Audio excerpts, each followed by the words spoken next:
প্যারোলে মুক্তি পেয়ে স্বামীকে শেষ বিদায় জানাতে ছুটে এসেছেন কারাবন্দী আওয়ামী লীগের সাবেক মন্ত্রী ডাক্তার দীপু মনি। তিনি শিক্ষামন্ত্রীর দায়িত্ব পালন করেছিলেন এবং সর্বশেষ দায়িত্ব হিসেবে তিনি সমাজ কল্যাণ মন্ত্রণালয় অর্থাৎ 2024-এর যে নির্বাচন, সেই নির্বাচনে তিনি আওয়ামী লীগের যে মন্ত্রিসভা সেখানে সমাজ কল্যাণ মন্ত্রীর দায়িত্ব পালন করছিলেন। সেখান থেকে আসলে 24-এর যে জুলাই গণ অভ্যুত্থান, সেই গণ অভ্যুত্থানের পর গত 19শে অগাস্ট অর্থাৎ 2024 সালের 19শে অগাস্ট তিনি গ্রেপ্তার হন বাড়িধারার তার বাসভবন থেকে, এবং তারপর থেকে তিনি কিন্তু কারাবাস হচ্ছেন দীর্ঘ 2 বছর যাবৎ। জুলাই গণ অভ্যুত্থানে সংগঠিত হত্যা মামলার অভিযুক্ত হিসেবে তিনি কিন্তু কারাবন্দী রয়েছেন এবং বেশ কিছু মামলায় তিনি জামিন পেয়েছেন এবং মুন্সিগঞ্জ সহ আরও বেশ কয়েকটি মামলায় তার চলমান থাকার কারণেই কিন্তু তিনি কারাভোগ করছেন। এবং এই কারাভোগ করা অবস্থায় কিন্তু তার স্বামী সুপ্রিম কোর্টের যে আইনজীবী তৌফিক নেওয়াজ, তার মৃত্যু হয়েছে। তিনি মূলত অসুস্থতাজনিত কারণে মৃত্যুবরণ করেছেন। তিনি কিডনি সহ লিভার সিরোসিস এর মতো বেশ কিছু জটিল সমস্যায় ভুগছিলেন। এই অসুস্থ অবস্থায় আমরা দেখেছি যে আপনারা দর্শক দেখেছেন যে বিভিন্ন সময় তিনি কারাগারে এবং কোর্টে ছুটে গেছেন ডাক্তার দীপু মনিকে দেখার জন্য। এবং এই গত 18ই অগাস্ট কিন্তু তার মৃত্যু হয়েছে এবং মৃত্যুর পর আসলে 12 ঘন্টার জন্য প্যারোলে মুক্তি পেয়েছেন ডাক্তার দীপু মনি। মূলত তার মেয়ে, ডাক্তার দীপু মনির যে মেয়ে এবং ডাক্তার দীপু মনির যে আইনজীবী, সেই আইনজীবী 4 দিনের মুক্তির জন্য আবেদন করেছিলেন। সেখানে আসলে তাদের আবেদনের পরিপ্রেক্ষিতেই তাকে আসলে 12 ঘন্টার জন্য অর্থাৎ দিনের আলোতে 12 ঘন্টার জন্য প্যারোলে মুক্তি দেওয়া হয়েছে। একটু যদি আপনাদেরকে জানিয়ে রাখি যে ডাক্তার দীপু মনি অর্থাৎ কার্যক্রমে নিষিদ্ধ আওয়ামী লীগ সরকারের সময়ে কিন্তু তিনি মন্ত্রী ছিলেন এবং তার স্বামী সুপ্রিম কোর্টের আইনজীবী ব্যারিস্টার তৌফিক নেওয়াজ, তারা এই মুহূর্তে এই যে আমি যে ঠিক যেখানটাতে দাঁড়িয়ে রয়েছি অর্থাৎ কলাবাগানের এই বাসভবনে থাকতেন বলে আমরা জানতে পেরেছি।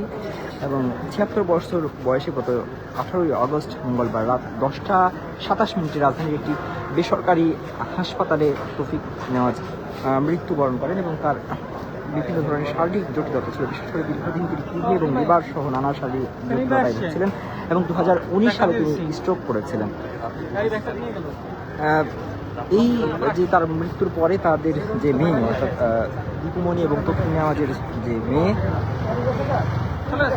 তিনি কিন্তু তার মায়ের মুক্তির জন্য 4 দিনে প্যারোল চেয়েছিলেন। মুন্সিগঞ্জের জেলা ম্যাজিস্ট্রেট ও জেলা প্রশাসক দিনের আলোতে 12 ঘন্টার প্যারোল মঞ্জুর করেন এবং সেখান থেকে আজ 20 আগস্ট সকাল 6:15 জেল গেট থেকে প্রিজন ভ্যানে করে তাকে ঢাকার এই কলাবাগানের যে বাসভবন, সেই বাসভবনে কিন্তু নিয়ে আসা হয়েছে এবং এখন তিনি সেখানে রয়েছেন।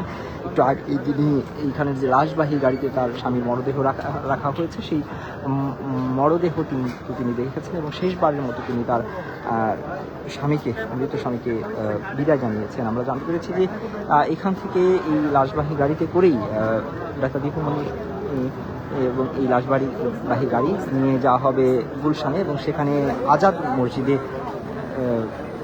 অ্যাডভোকেট তৌফিক অর্থাৎ ব্যারিস্টার তৌফিক নেওয়াজের নামাজের জানাজা অনুষ্ঠিত হবে এবং সেখানে জানাজা শেষে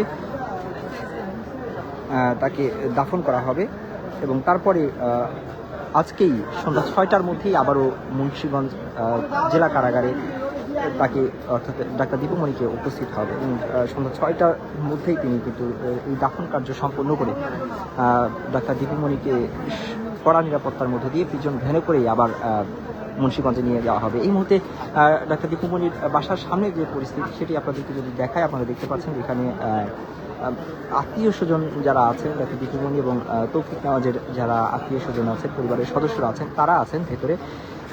তার মেয়ে রয়েছেন, তার ভাই বোনরা রয়েছেন।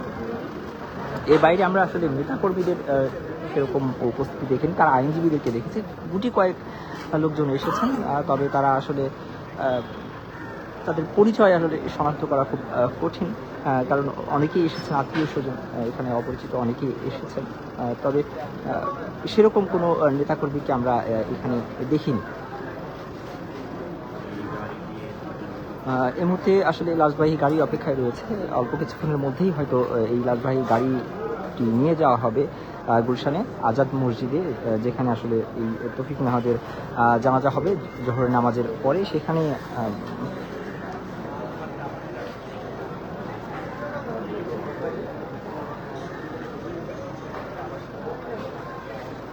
আমরা যতটুকু জানতে পেরেছি যে পারিবারিক সূত্রেই কলাবাগানের যে বাড়িতেই প্রথমবারের মতো দেখা হয়েছিল ডাক্তার দীপুমণি এবং তৌফিক নেওয়াজের। এটি তাদের আসলে স্মৃতি বিজড়িত বাড়ি, সে কারণেই মূলত এখানে আসলে মরদেহ নিয়ে আসা হয়েছে এবং এখান থেকেই আসলে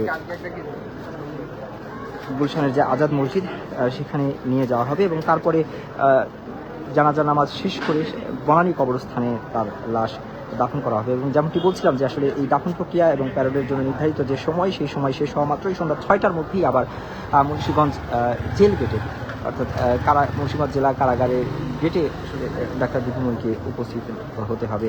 একটু আপনাদেরকে জানিয়ে রাখি যে জুলাই গণঅভ্যুত্থানের পরে কিন্তু জুলাই গণঅভ্যুত্থানের সময় সংঘটিত যেসব অপরাধ রয়েছে, সেই সব অপরাধের মামলায় আওয়ামী লীগের বেশ কয়েকজন এমপি মন্ত্রী তারা কিন্তু কারাগারে রয়েছেন, কেউ কেউ পলাতক রয়েছেন, কেউ কেউ দেশের বাইরে অবস্থান করছেন এবং তৎকালীন আওয়ামী লীগের রয়েছেন, সেখানে আশ্রিত অবস্থায় রয়েছেন। তিনিও কিন্তু মৃত্যুদণ্ডে দণ্ড দেওয়া হয়েছে তাকে আদালত।